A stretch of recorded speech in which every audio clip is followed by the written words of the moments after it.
भैया मुरेठी अगर मलकिन के घुरा हुआ तो कौन सामान बोला वाले भैया वो मुरेठी जो है अपने खाए वाले मुरेठी नहीं दिया नहीं कोई हो तो दे दो उनके मास्टर गीत बजावत हो देखी गर्मी का महीना बा तापमान आप लोग देखता हुआ कहीं हम क्षमा चाह माई बहनी लोगों से गर्मी के महीना बाद आप लोग तापमान देखते बड़ा तापमान 48 डिग्री तक चढ़ गई अरविंद भैया मेहरारू के लगे सूचल लोग बार दुश्वार हो गई बा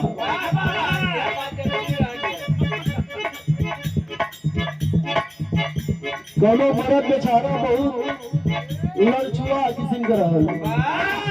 न के गर्मी समझ में आवे न जाड़ा समझ में आवे न बरसात समझ में आवे हमेशा हमारे ये मास्टर ने चपकल है दुल्ही बेचारी गर्मी में हटावा लगल कि तू का करत हुआ तब दुल्हा कह लगल तो हार ही है आदत खराब है कौन आदत खराब है बाबा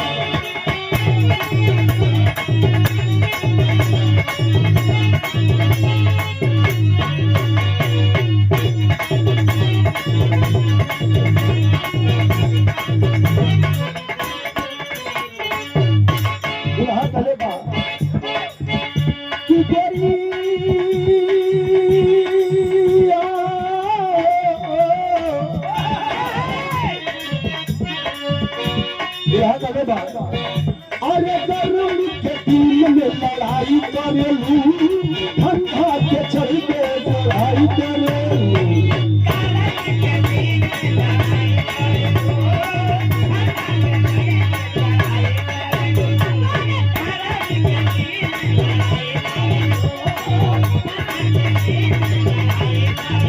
अरे गर्मी के दिन में लड़ाई करेलू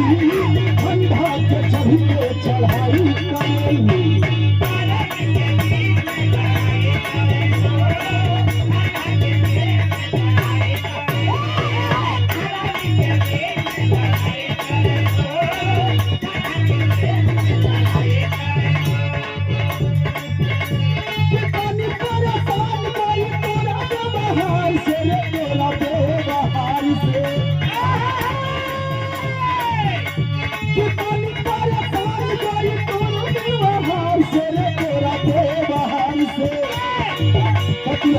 अरे भाईजी समझौले रहे हमारा प्यार से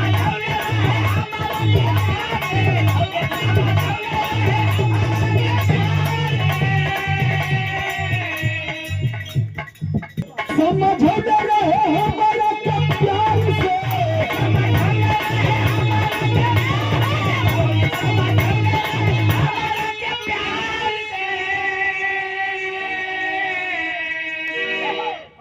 दिखाई ये लक्ष्मी बिहार से आलू है कि तुम पकड़ा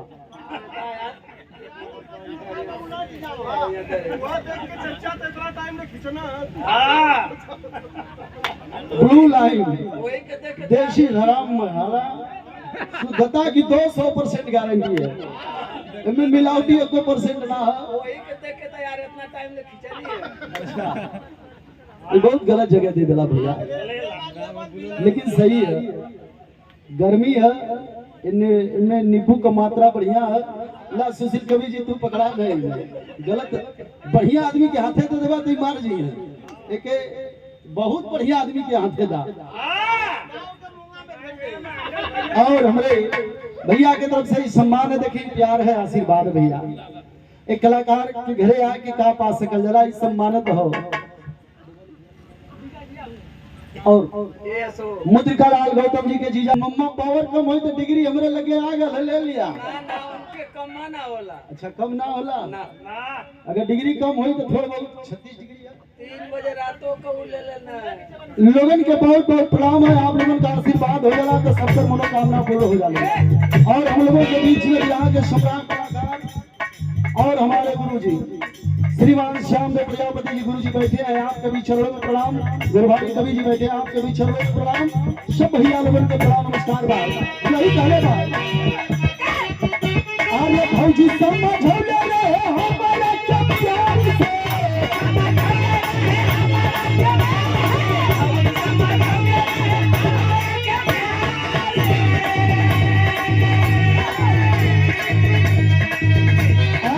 जी समझौले रहे हमारा तो प्यार से अरे जाला में न भगाला कई गला भगवान से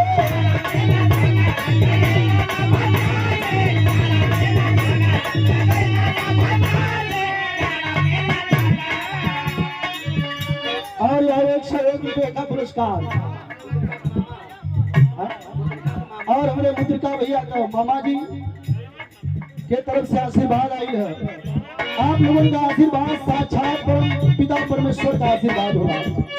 आपके तरफ से 101 रुपये का पुरस्कार चरणों में प्रणाम। सब भैया लोगों के प्रणाम नमस्कार। नया दे दिया लोग सिक्का ना देना। अच्छा हम बहुत ज्यादा ट्रेन कर दोगे हमको पता है क्या बोलूँगा